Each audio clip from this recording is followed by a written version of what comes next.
Assalamualaikum warahmatullahi wabarakatuh. Yang terhormat Bapak Galih Pradananta selaku dosen pengampu mata kuliah Statistik Inferensial dan teman-teman ES 4C yang berbahagia. Saya di sini selaku anggota kelompok 13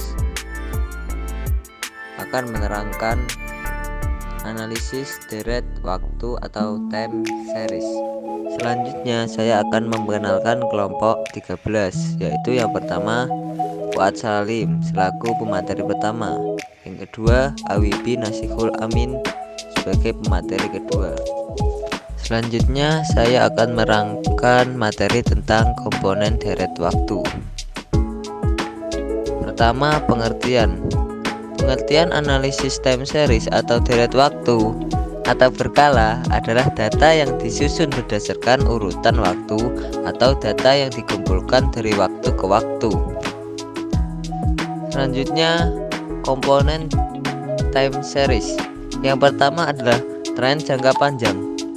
Adalah suatu gerakan yang menunjukkan arah perkembangan atau kecenderungan secara umum dari data berkala yang menunjukkan jangka waktu yang panjang, atau suatu garis halus atau kurva yang menunjukkan suatu kecenderungan umum dari suatu data berkala tersebut.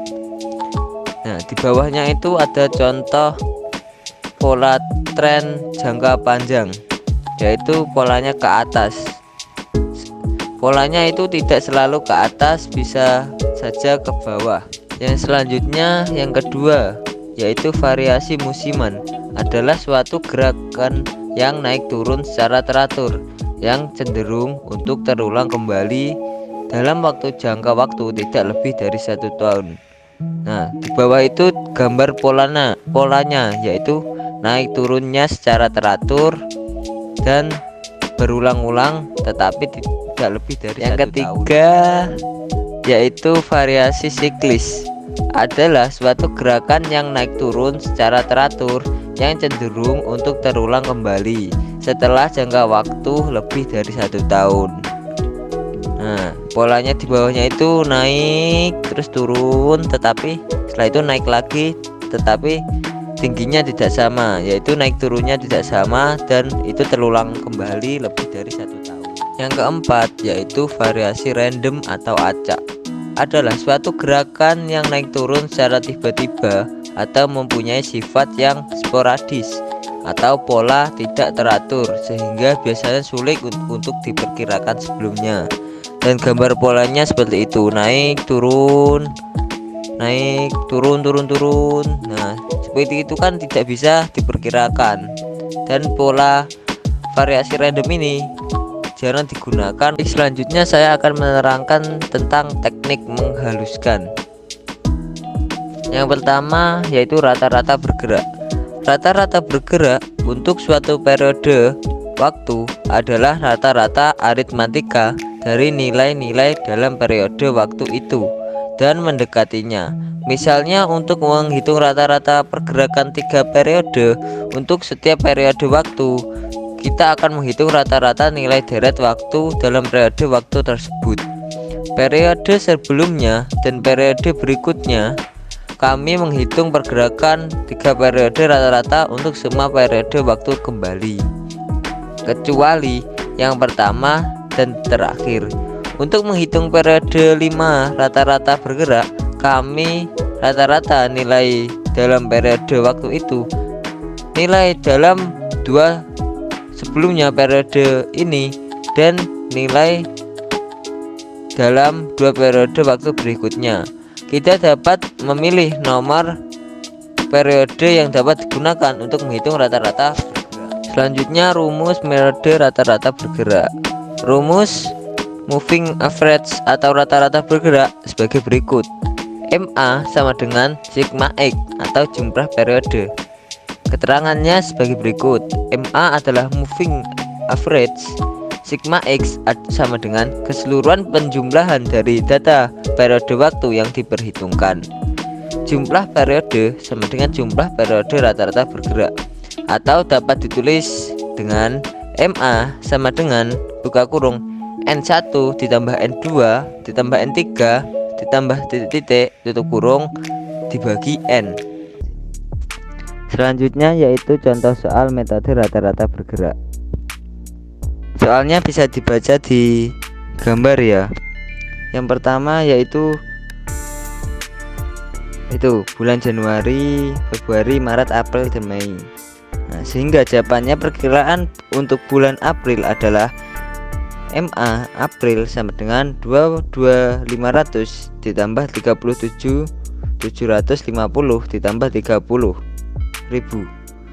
dibagi 3. MA April sama dengan 90.000 dibagi 3.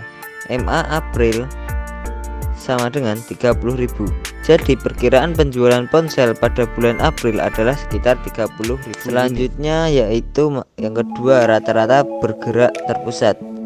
Menggunakan jumlah periode genap untuk menghitung rata-rata bergerak menimbulkan masalah tentang di mana menempatkan rata-rata bergerak dalam grafik atau tabel. Untuk mendapatkan hasil yang lebih teliti, rata-rata bergerak atau MA seharusnya diletakkan di tengah-tengah nilai data yang dirata-ratakan. Hal ini tidak jadi masalah jika jumlahnya nilai yang dirata-ratakan adalah ganjil, karena nilai di tengah-tengah akan menjadi N plus 1 dibagi 2. Untuk menghitung MA T sama dengan genap, timbul pertanyaan karena pusat dari MA tersebut tidak mempunyai nilai pecahan.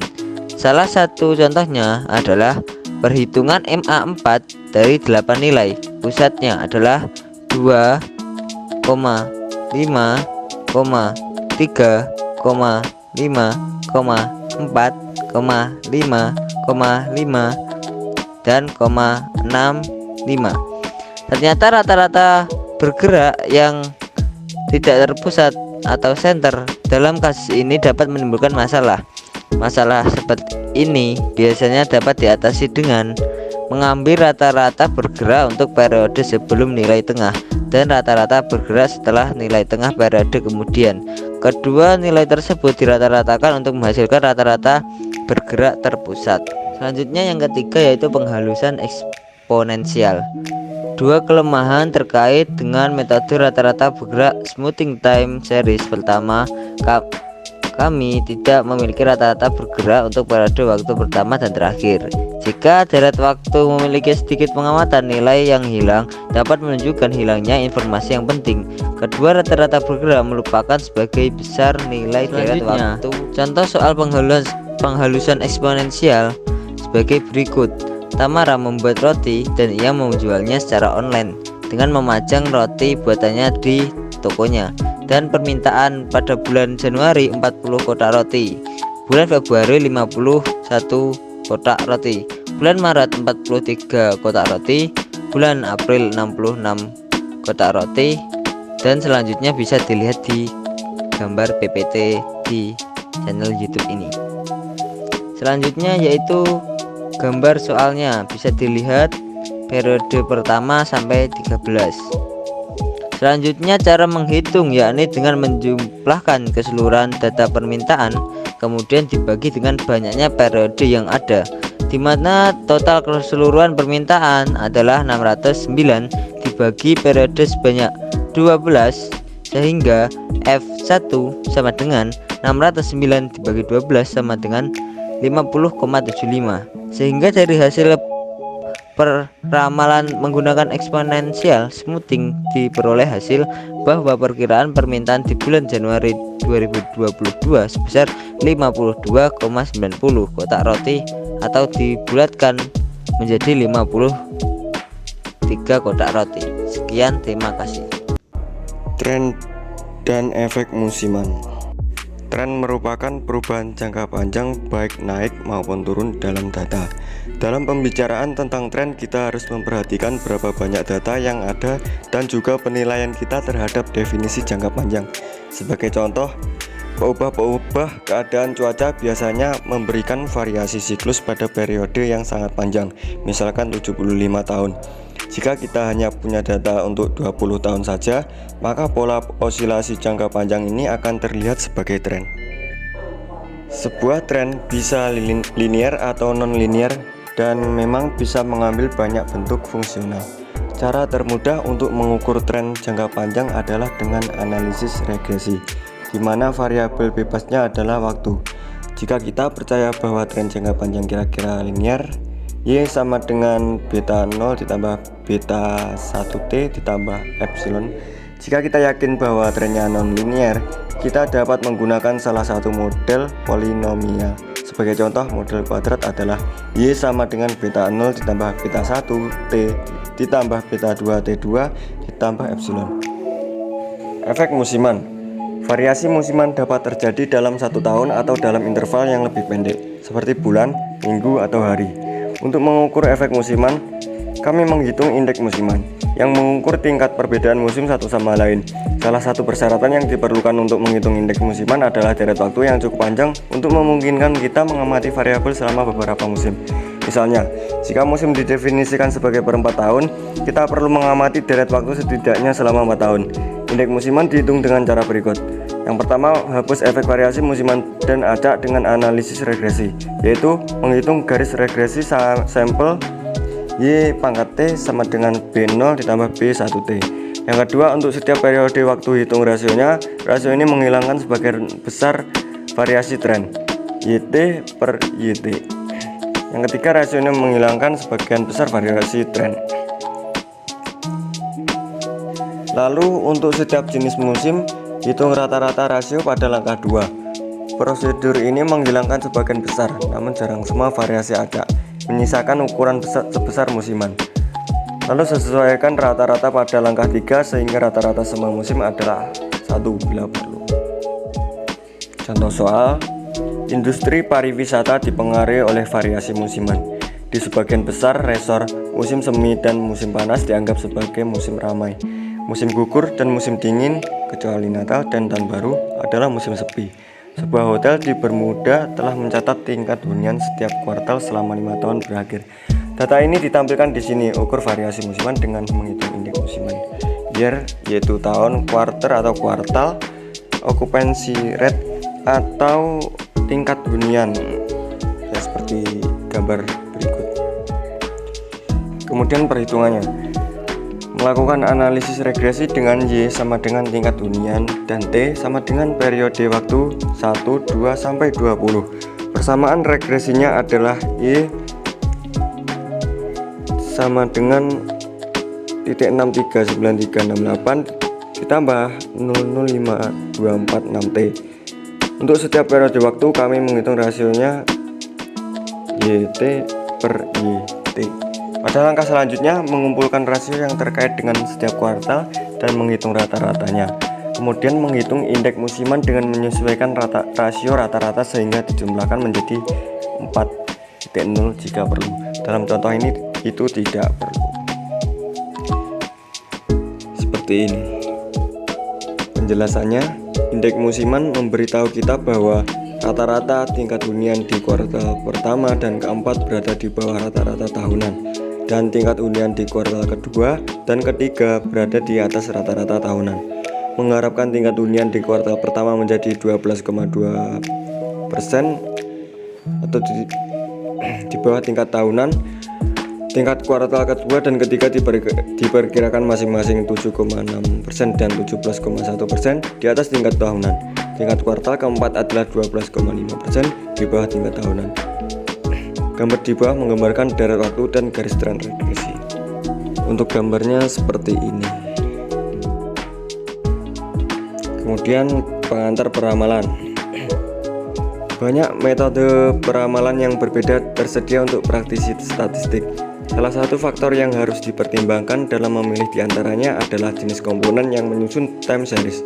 Meski begitu, kami memiliki beberapa metode berbeda untuk dipilih. Salah satu cara untuk memutuskan metode mana yang akan diterapkan adalah dengan memilih teknik yang mencapai akurasi peramalan terbesar. Ukuran akurasi ramalan yang paling umum digunakan adalah deviasi absolut rata-rata atau MAD, dan jumlah kuadrat untuk kesalahan ramalan atau SSE.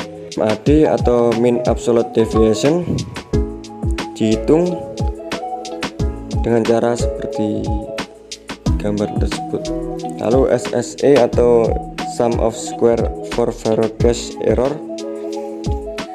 seperti gambar tersebut, yang mana YT sama dengan nilai sebenarnya dari deret waktu pada periode waktu T, lalu FT sama dengan nilai ramalan deret waktu pada periode waktu T, N yaitu jumlah periode waktu T.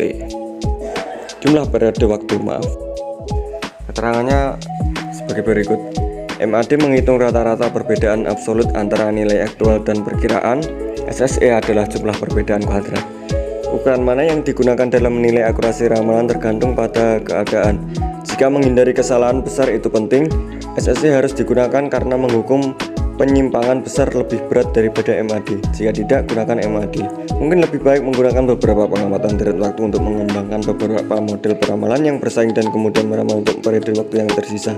Setelah itu, hitung MAD atau SSE untuk ramalan tersebut. Misalnya, jika kita memiliki pengamatan bulanan selama 5 tahun, gunakan 4 tahun pertama untuk mengembangkan model peramalan dan kemudian gunakan mereka untuk meramalkan tahun kelima. Karena itu, kita mengetahui nilai aktual pada tahun kelima. Kita dapat memilih teknik yang menghasilkan peramalan paling akurat baik menggunakan MAD atau SSE. Untuk model peramalannya sebagai berikut, yaitu model pertama yang di atas sendiri itu angka 1 itu ada 136, 148, 150, ada 175. Dan yang kedua di angka 2 itu 118, 141, 158, 163. Dan yang model ketiga yaitu di angka ketiga 130, 146, 170, 180. Untuk model pertama menghitungnya MAD sama dengan 129 dikurangi 136 dimutlakan ditambah 142 dikurangi 148 dimutlakan ditambah 156 dikurangi 150 dimutlakan ditambah 183 dikurangi 175 dimutlakan, kemudian dibagi 4 dengan hasil 7 ditambah 6 ditambah 6 lagi ditambah 8 dibagi 4 sama dengan 6,75. Kemudian untuk SSE sama dengan di dalam kurung 129 kurangi 136 pangkat 2 ditambah 142 dikurangi 148 pangkat 2 ditambah 156 dikurangi 150 di pangkat 2 kan, di pangkat 2 kan, ditambah 183 dikurangi 175 di pangkat 2 kan. Kemudian ketemu hasil 49 ditambah 36 ditambah 36 ditambah 64 sama dengan 185. Untuk model kedua itu MAD sama dengan 129 dikurangi 118 dimutlakan ditambah 142 dikurangi 141 dimutlakan ditambah 156 dikurangi 158 dimutlakan ditambah 183 dikurangi 163 dimutlakan dibagi 4, lalu dengan hasil 11 ditambah 1 ditambah 2 ditambah 20 dibagi 4 ketemu 8,5. Kemudian SSE sama dengan 129 dikurangi 118 dipangkat 2 kan ditambah 142 dikurangi 141 dipangkat 2 kan ditambah 156 dikurangi 158 dipangkat 2 kan ditambah 183 dikurangi 163 dipangkat 2 kan, lalu ketemu 121 ditambah 1 ditambah 4 ditambah 400 sama dengan 526. Kemudian untuk model ketiga yaitu MAD sama dengan 129 dikurangi 130 dimutlakan ditambah 142 dikurangi 146 dimutlakan ditambah 156 dikurangi 170 dimutlakan ditambah 183 dikurangi 180 dimutlakan dibagi 4, kemudian dengan hasil 1 ditambah 4 ditambah 14 ditambah 3 dibagi 4 yaitu sama dengan 5,5. Untuk SSE nya sama dengan 129 dikurangi 130 dipangkat 2 kan ditambah 142 dikurangi 146 dipangkat 2 kan ditambah 156 dikurangi 170 dipangkat 2 kan ditambah 183 dikurangi 180 dipangkat 2 kan, ketemu hasil 1 ditambah 16 ditambah 196 ditambah 9 sama dengan 222.